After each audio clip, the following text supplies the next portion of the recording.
we read a lot, we've been reading a lot about the Mideast, partly general interest by everybody, and partly because one of our members was from Iraq. And we just have a great time. We meet once a month, and we go around to different people's houses, and whoever's the hostess serves some dessert and coffee or tea and so on. And it's a wonderful, wonderful group. So many times there are books that we read that we never would have picked up ourselves, and yet we enjoy them or get a lot out or something. Just this last month we read a book. Only one person, well, actually one wasn't there, but there were two people in the group who absolutely loved it. And the rest of us thought it was, just didn't get it. It was a kind of book, you either got it or you didn't. And it won all kinds of prizes, but some of us just really weren't that intrigued. And yet, every one of us could find something that we liked, one thing, one phrase, one idea that we liked. And it's always interesting to hear what other people think about the books. And then I belong to another group too. When we moved to Williamsport in 1960, we belonged to the Newcomers Club, and it was very nice. You could meet lots of other people. I mean, it's nice to have a group like all doctors' wives and everything, but that's kind of secondhand. This was a group, actually there were several doctors' wives in it, but one woman who'd been away for 3 years came back, and she was in Newcomers. That they figured, you might not have the same friends. She asked us all to be part of a project group. And so there were 6 of us who started off, and we would meet once a month, and we would show things that we made or that we did, and it might be all kinds of things. Several of us had girls, children who were girls, and so of course there was a lot of sewing that went on. Not everything is daisies. I've had some bad medical news recently. I have squamous cell carcinoma in my mouth, definitely in my upper jaw and around some teeth, and also probably up in one of the sinus cavities. And I've been very lucky. I mean, we all have had our ups and downs medically, some worse than others, but I have been lucky, but this is a biggie. And I was going to go ahead and be right here and so on, because I have tremendous support here. I can't tell you how wonderful it is that people say, please let me know if I can help. Call me day or night. And they say, as I do, if it's really inconvenient, I'll tell you, and then you'll feel free to call. That's a wonderful thing to do. And I sent out a newsletter to people, and the replies are just so supportive and so many nice things. And the last email I sent out today said it was so nice to hear all those nice things, and I didn't even have to die first. Well, anyway, it happens to be Rebecca's spring break, so she came up and she organized second opinion consultations in University of Pennsylvania and Sloan Kettering and so on. I don't know what the future will bring. I think there's going to be a kind of a long period of difficulty. I did say to the doctor we saw today, he was talking about a feeding tube and everything, and I said, but I can still talk, right? I mean, you can't stop me from talking. And he laughed and he said, well, I'd thought about it.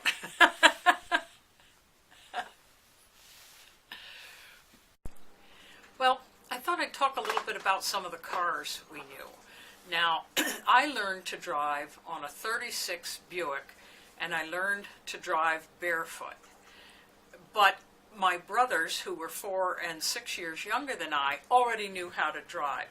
And one day I made the mistake of saying yes, they could ride along in the back. And as we were going along, one of them said, hey, Pop, what's the longest you ever saw anybody drive in second gear? And so then I wouldn't let them come with me anymore. There was another car that was black, and I thought that was kind of dull. So I teased my father and kept asking if I could paint flowers all over it. And, you know, he wasn't too enthusiastic. And finally he said yes, so of course then I didn't want to do it, so it remained black. And our neighbors, the Benzs, and Marilou Benz married Jim's brother. Anyway, the neighbors had a couple of cars. One of them was a big gray car, and it was called Sterner Stuff, which they used a lot as an expression. And then they had another, it was a Ford Coupe of some kind. And there was something about it that needed to be cooled. We were driving it, I think, back up to Boston, and I had to keep pumping this water. Jim fixed up some kind of a water pump, and every time it got hot, I had to pump and pump. And we got it fixed when we were up there. And when he drove from our apartment in Jamaica Plain up to the hospital in a hospital out farther away, he was often stopped by state police because apparently it was a model of a car that that hot rodders often jazzed up to go very fast. So he was often stopped, and then he'd say, "No, I'm a doctor up to Lowell," driving up to Lowell Hospital, and then they'd let him go. He probably was driving fast though. When we were married, we had what we called the green machine, which was a green Plymouth, and that lasted for a long, long time. And then Jim, when he had been in practice for a while, wanted to get a Porche, and he got one. And we would drive it, especially when we went to a doctor's meeting, the Thoracic Surgeons Association of Pennsylvania. But sometimes it seemed to me it broke down a fair amount. And I said, Detroit Iron would have gotten us and not broken down. And it really did leave him in the lurch several times. During the summer when we were first there, we went to a local church. And when the people started singing, it was very unusual. They had very high nasal voices, and it was a little difficult to get used to, but once you were used to it, you knew that it was straight from the heart. It was really very lovely. Well, we were in Chapel Hill for 2.5 years, and Pop really wanted to be closer to the action, and so he asked to be transferred to the Pacific, and he was the second in command of Roy Namur in the Kwajalein Marshall Islands. And he was, at that time, I think he was a Mason, but he resigned from the Mason because the officers wanted to have separate officers and enlisted men Masons, so he didn't like that. Anyway, after he went, our mother took the 4 of us kids and our cat to Holden's Beach, North Carolina. Now, this was it was an island on the inland waterway down near the South Carolina border, and it was a very primitive place. You had to cross the inland waterway on a flat kind of barge that went along by being pulled on a wheel on a cable. And when a boat came through, a little whatever boat came through in the inland waterway, they had to pull the ferry out of the way, drop the cable, and let the boat go on through, because it was not very high. Well, there was a brother who had a general store on the mainland, and that's where my brother Ren got the red lantern that he loved so much. And there was a general store that had all kinds of flies and had raw milk, which my mother boiled, and which we then did not like. And there was another brother who ran the cabins on the island, and they hadn't spoken in 25 years. The cabins were very primitive. They had a pump in the kitchen for the water, and then they had an outhouse, and you had to pump the water, prime it, and get it going to have any water at all.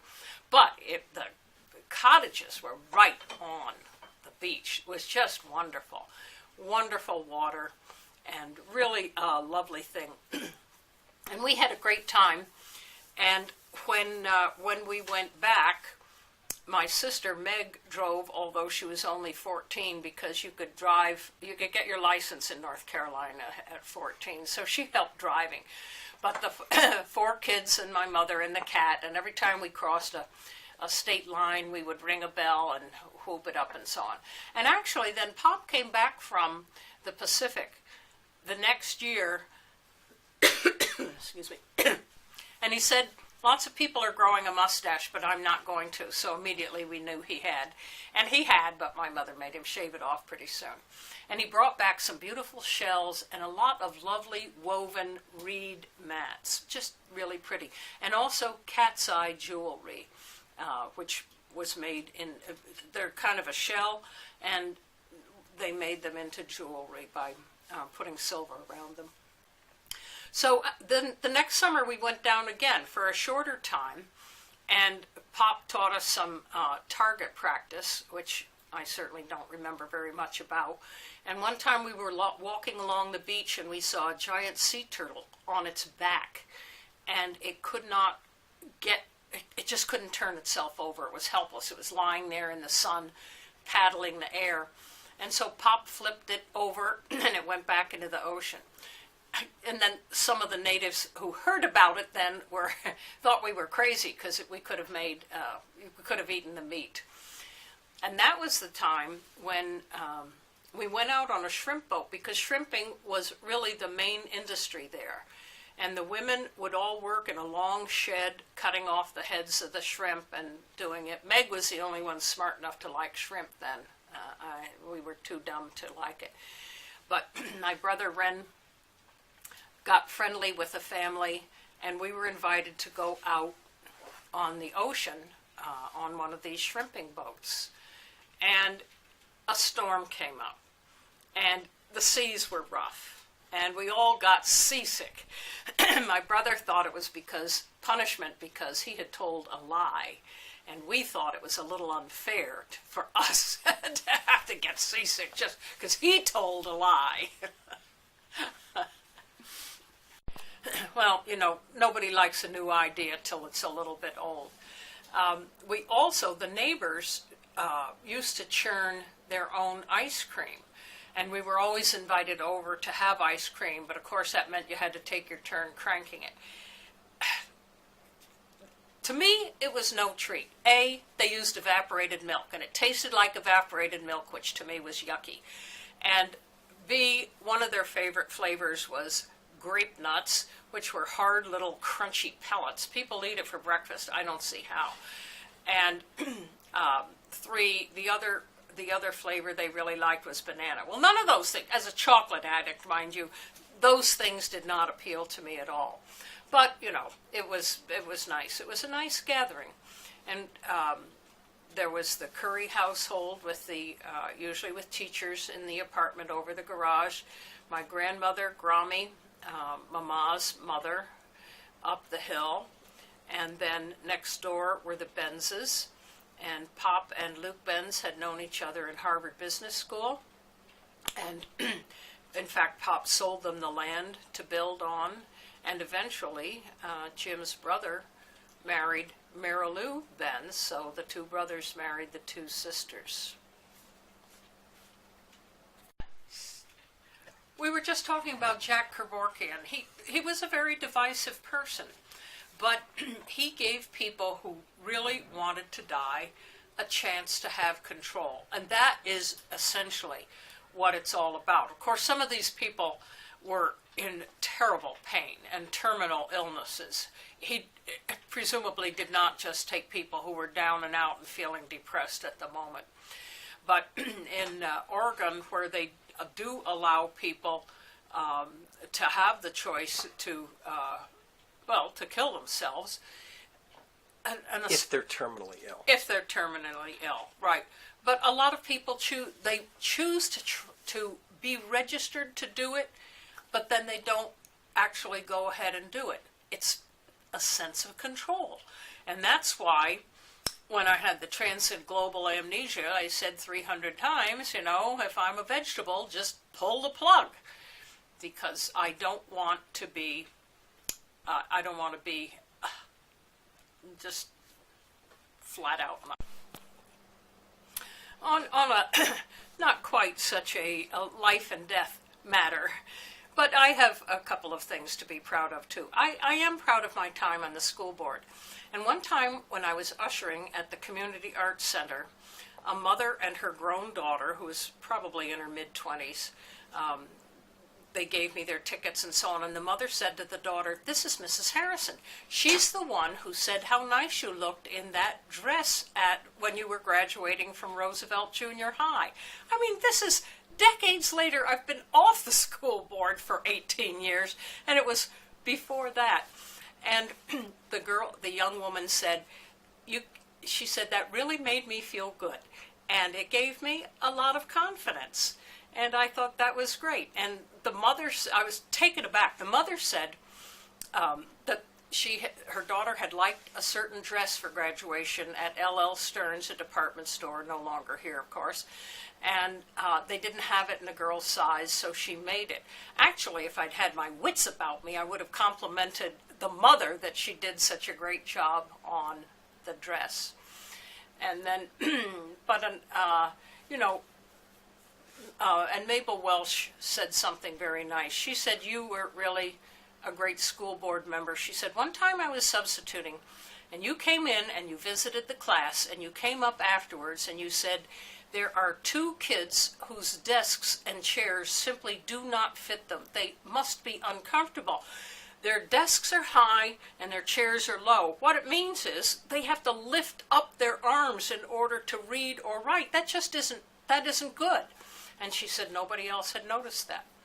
So, and I have to say that my grandchildren come home sometimes or say to me, "Well, I was in such a person's class, and they said, 'Is your grandmother Janet Harrison?' And they say, 'Yeah.' And they say, 'Well, she was good. She always visited the schools.'"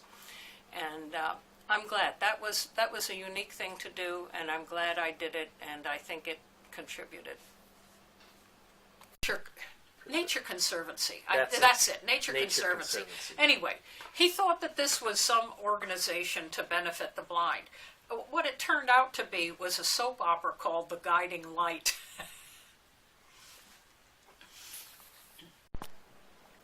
And Pop wrote a lot of letters to the editors and so on, many of them on political things. And he was sympathetic to people. For instance, he'd go over to the Banksville Farmers Market, and he'd bring home fruit. He'd bring home fruit. We always called it kind of half rotten. One time I went over there, and I took out some nectarines that I had, and I said, "I think these are a little past their prime." Pop said, "How come yours are past their prime and mine are always half rotten?" But he had a lot of sympathy because some of the Palestinians who ran the fruit market in the farmers market talked about how they had been pushed out of their livelihoods and homes by the Jewish settlers. And he said they had a wonderful orchard back in Palestine, in Israel. And when the Jews came along, they cut off the water supply, so it essentially killed the orchard. And he had sympathy for the underdogs, and that's and often... yet he certainly was no anti-Semite by any stretch of the imagination. Oh, no, he wasn't anti-Semitic at all, but he did have sympathy for people in that situation. And he was very, very strong on local history and local zoning. Even though he sold real estate, he wasn't out to get the most for the buck. He was very instrumental in getting reasonable zoning in North Castle because he didn't want to have a big mess of stuff all mixed up together.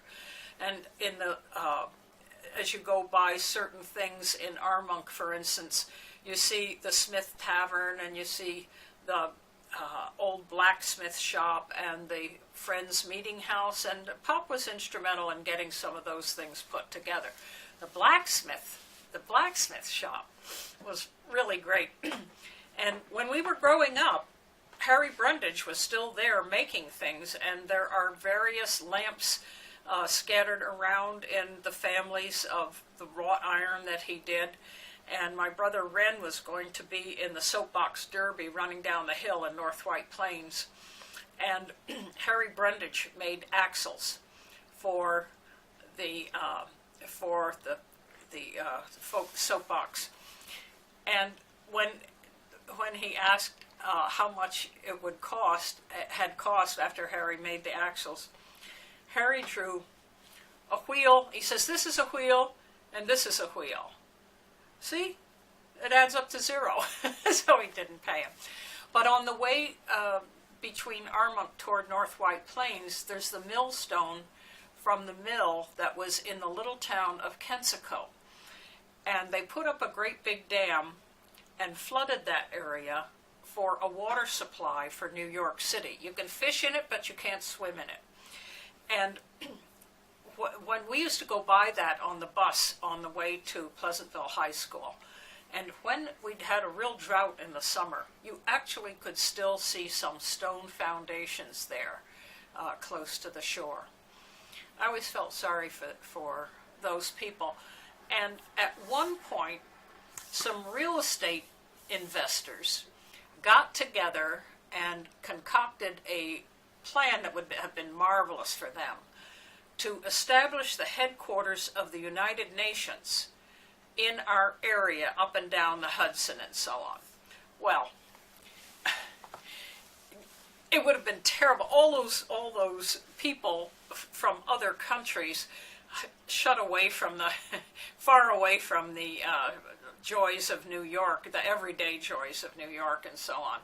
And they had hearings about it, and I was in high school at the time. I know I went to a town meeting and I wanted to speak about how it was like we would have been, some of us would have been pushed out of our homes, and it would have been like the town of Kensico, but of course I was just a high school kid, so I wasn't called on.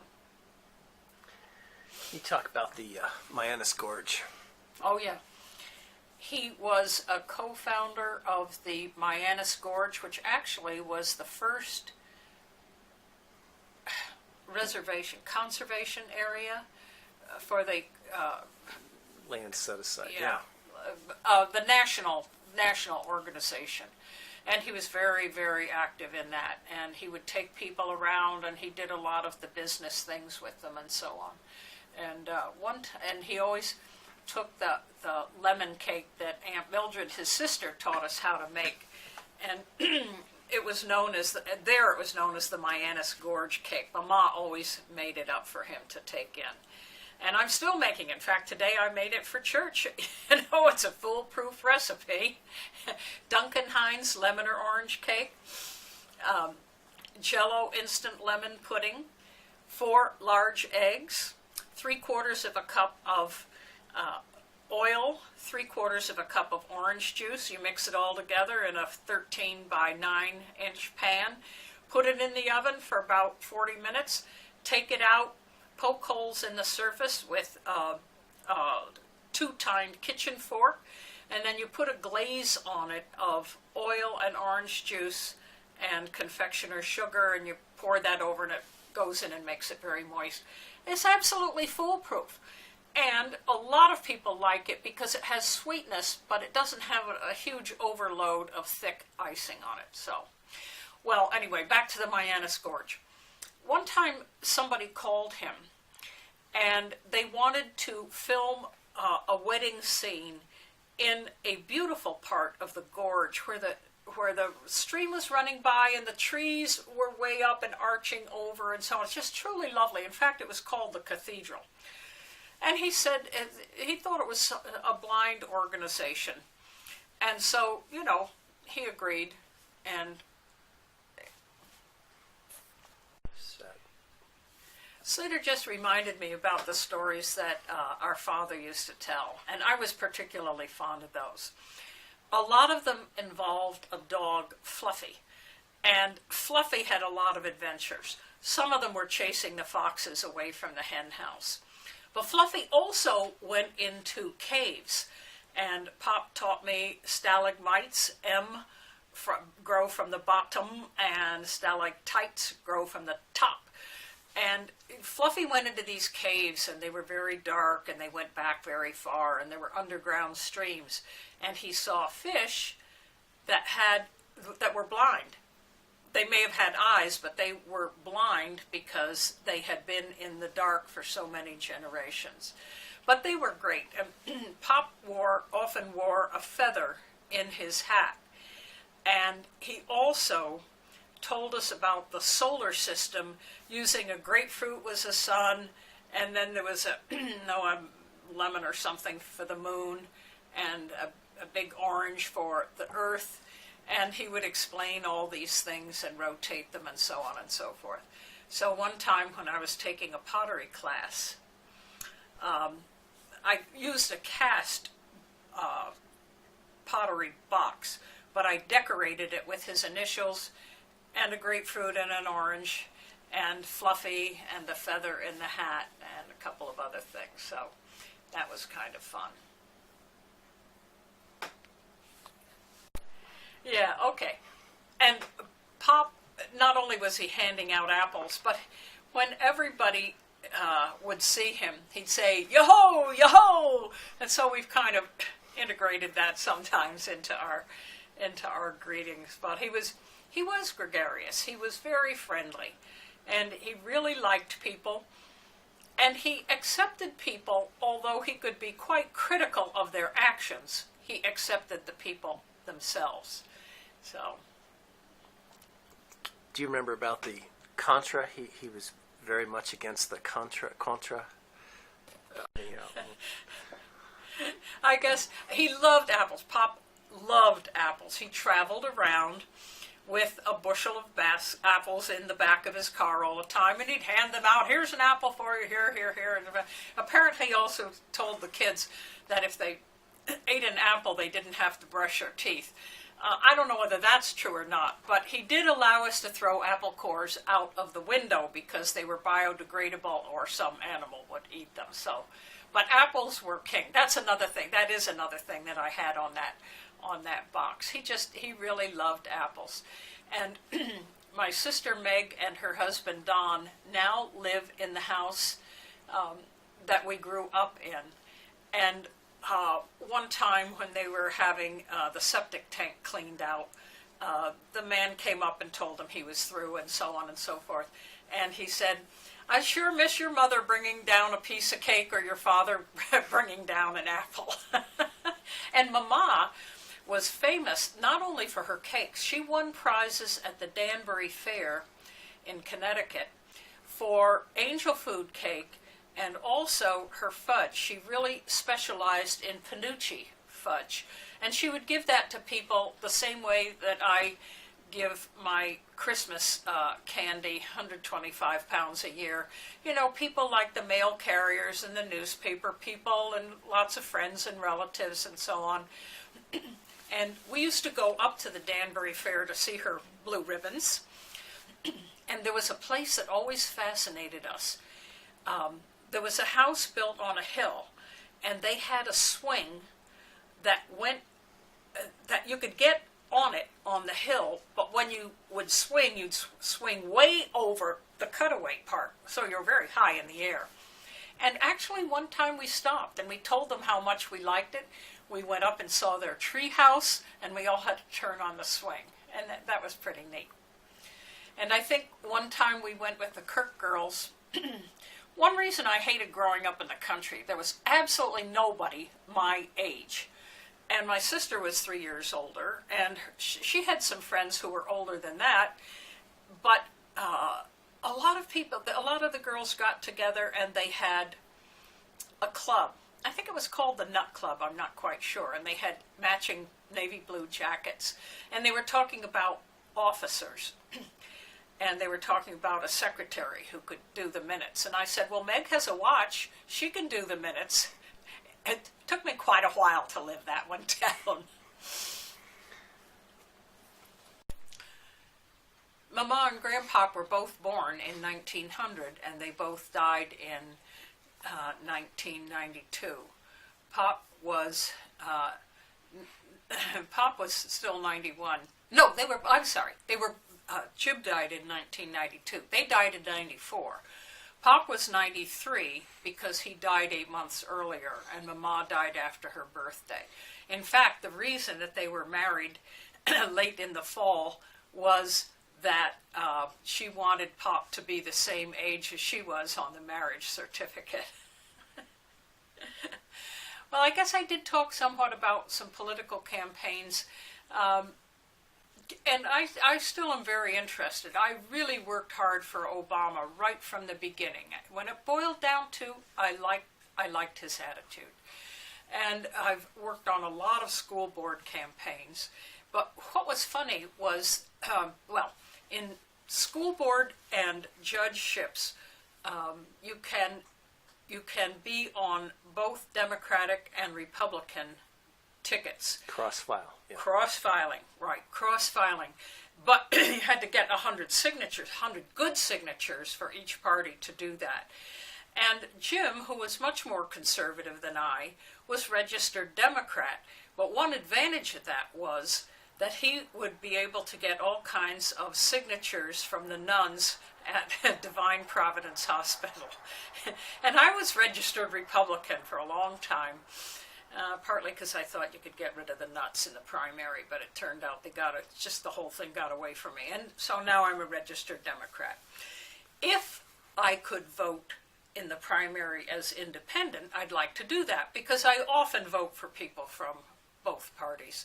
But in Pennsylvania, you can't vote in the primary unless you're registered to a party. And when we registered huge numbers of young people for the last presidential election, but many, many, many of them registered independent or no party. And it's a shame, because I don't think that they realized that cut them out of the primary, except for some kind of question on the ballot. But they can't vote for candidates. When I moved from 699 Belmont Avenue, the big house where our kids grew up, to the ranch house, I lost a few things, and some things, who knows. But when I had one of my basement troubles, I got some stuff out, and I was looking through some pictures, and I found a frame that had 2 pictures in it. I was so happy to see it. On the top, there's a picture of the Winchester, Kansas football team with Pop and Uncle John side by side. And then on the bottom was the picture of Mama's Wellesley baseball team. And she was very emphatic about that. It was not softball. It was baseball. She enjoyed that. And she was also in the Shakespeare Society at Wellesley. And she majored in English and had an art teacher, Agnes Abbott, who is still there teaching when I went there 30 years later. and in fact, when we drove up freshman year, Pop and Mom took me up with a carload of stuff and a bushel of apples. And the girl in the next room who became a close friend, Sue Sack's father, was a dentist. He took one look at the apples and he said to Sue, "Get friendly with that girl. She's got some sense there. Apples." Anyway, as we drove up, in those days, there were maids who did the cleaning. We cleaned our own rooms, but they did the halls and the bathrooms and so on. And one of the maids looked at her and said, "You look familiar. Did you used to live in Stone Hall?" And my mother said, "Yes." Imagine that. Yeah. She loved to do crossword puzzles, which I still can't do. And she loved to read. She loved to read. She read mysteries and she read nonfiction. She liked to read in the bathtub. She was a big one for reading in the bathtub. She never took a library book in, because frequently she would fall asleep and the book would gradually drop into the water and come out pretty wet. So she only took throwaway paperbacks in. But she was very encouraging us to read. Well, the house we grew up in was an old farmhouse. I don't know, 18-something or other, I forget exactly. And part of it is the living room was the kitchen, had fireplace with a big hook to have a pot over the fire. And a couple of the rooms were original, but then, of course, my parents added various things. And there was also a barn, and it had an apartment above the barn. Before the war, the Adamses lived there, and the man of the family helped Pop with the chores, and he took, at that time we had a cow until Mom always had to go chase the cow when she got pregnant. The cow would get loose, and she'd always have to chase it. I think she finally gave Pop an ultimatum. He could choose her or the cow. And we had pigs before the war, and Pop always had chickens. Even after the war, he had chickens. Anyway, the man of the family helped with the farm and so on, and the woman helped with the cooking and the cleaning, and they had a daughter. And then my parents then got into a very nice way of doing things. They rented that apartment to teachers who found it difficult to find reasonably priced living areas in Westchester County. They might be teaching there, but it was an expensive area. And so my parents rented to various teachers over the years at very reasonable rates. And sometimes the people helped around the house and, around the grounds and so on. Grounds, that sounds formal. The yard. Sometimes they helped around the yard. Osgood Eaton was the first one that I remembered. He was a wonderful person, just wonderful. And my brother Jay used to come over, and Pop would give Oz money, and Oz would buy good quality classic paperbacks. And Jay would come in to talk and so on, and Oz would toss a book at him and say, "Here, Jay, you might enjoy this." He wouldn't have taken it, mind you, from my father, but he lapped it up when it was from Oz. And then Oz got married to Agnes, and they were there, and they had their first child there, Danny. And later they moved up to upstate New York, where his sister had a farm, and we have visited there many times. And then, were the Bowers next? I don't know. There were a lot of different people. Dick Mocha, who made very good-looking modern jewelry, and Mama had a pin of his. It was a great big egg-shaped sapphire, and it was in a silver pin. But one time in a movie, something happened. She took off her coat and heard a bump, and sure enough, it was the jewel had fallen out. So we scrabbled around and found it. And he also made garden sculptures, outdoor garden sculptures, some of which are still maybe around. I have one. Yeah, Slater has one. In fact, it was in our yard at 699 Belmont for a while, in the garden Jim had out in the yard. And then the people who stayed longer were John Rathe and Judith Fletcher. And she taught string and music at a private school in New York City. And John worked in the New York Public Library. And they had two little girls. And it was really nice because they considered Mama like their grandmother. And it was great for my parents because, then they had little kids around. And we all saw them, but, not every day. So they were there for a long, long time. And then Pop died early in the year.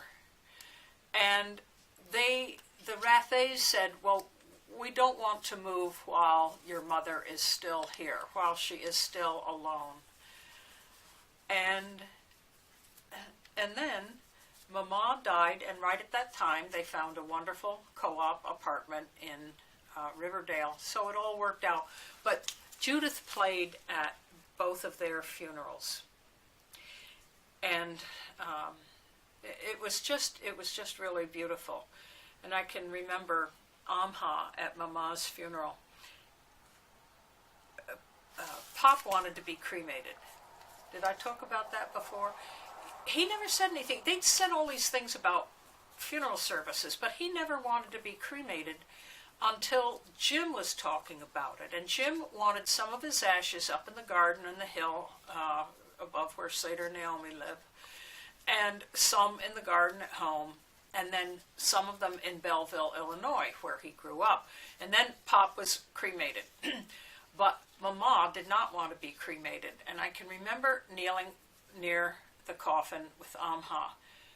And she said, "Can I touch her?" And I said, "Yes." And she touched her. And you could practically hear her absorbing what it meant to be dead. I mean, there was the body, but the spirit was gone. It was really, really interesting. And then when Judith played the violin, there was a silence, and then Amha said, "I love that violin." And sure enough, she took up the violin when she was in school. I tried to read a poem that Mama wrote about being very ready to go, but I couldn't. It was a short poem. I just couldn't get through it. She was ready to go. She belonged to the Hemlock Society, and yet she was always the first one to call the doctor if she had any problem, and she diagnosed the diabetes herself. Later in life, because she had diverticulitis, we had to grind up her food.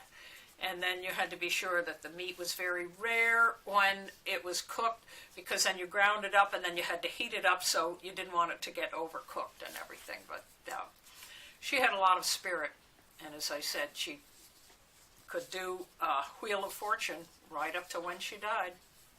She wrote once to an author because she said the house in the woods would not have had connected electricity. And the woman wrote back and said she knew that. She knew that, but she had to make a good story. And she was very fond of the writings of May Sarton, who wrote essays and poems. And they visited her. And Mom and Pop also went to see Eric Sloan. And he was just a very gracious host and autographed books for them and showed them his workshop and so on. And I got into the habit of writing letters to authors. And I think the first one I wrote was to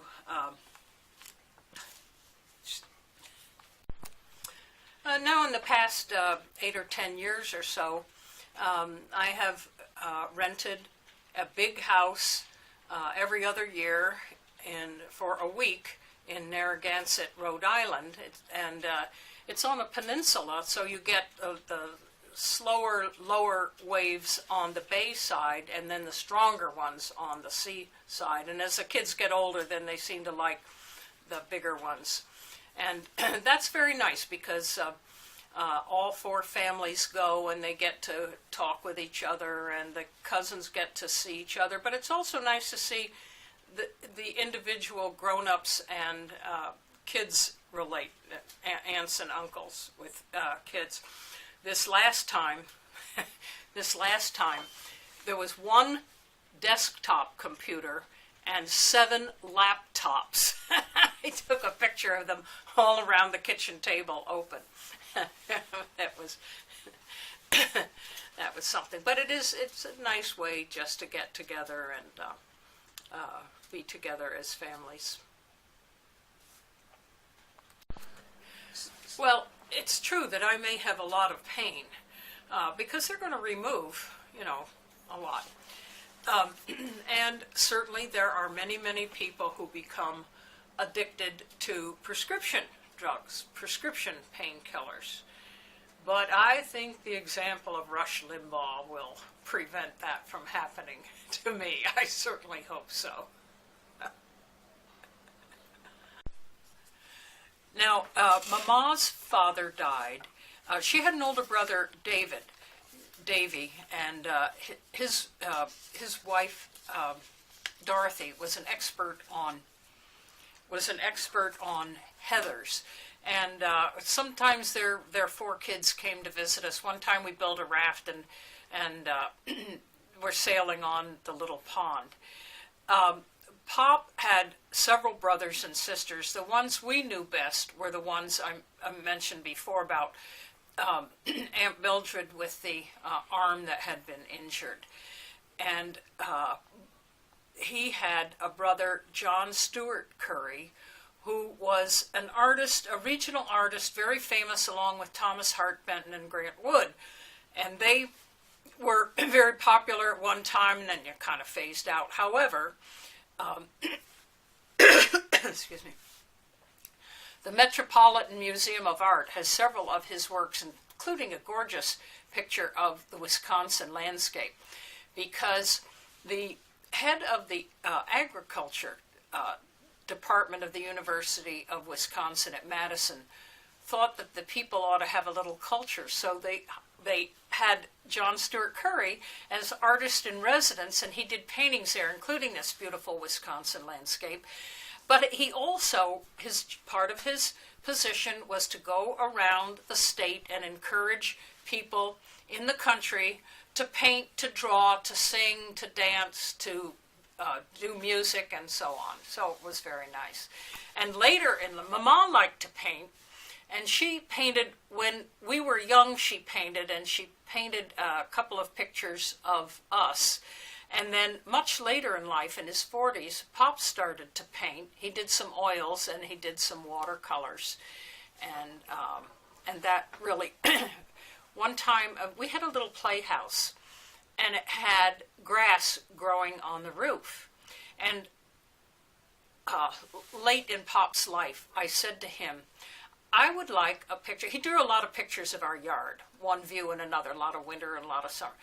I said, I would really like to have a picture of the playhouse with a green roof.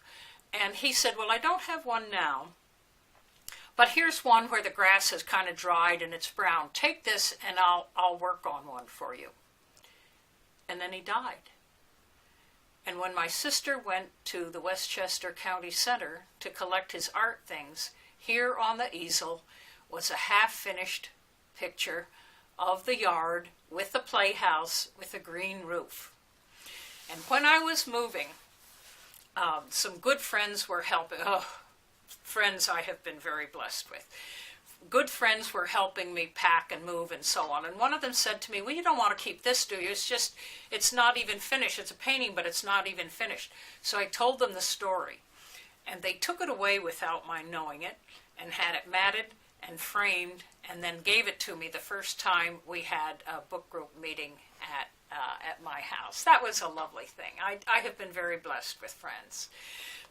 The book group is great. And I think we've been going a little more than 25 years. There are about 14 or 15 women in it.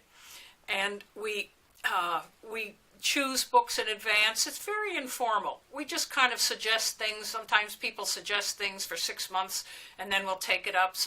We read classics, we read fiction, we read nonfiction. We've read a lot about the Mid-East because of general interest and because of one particular member who was from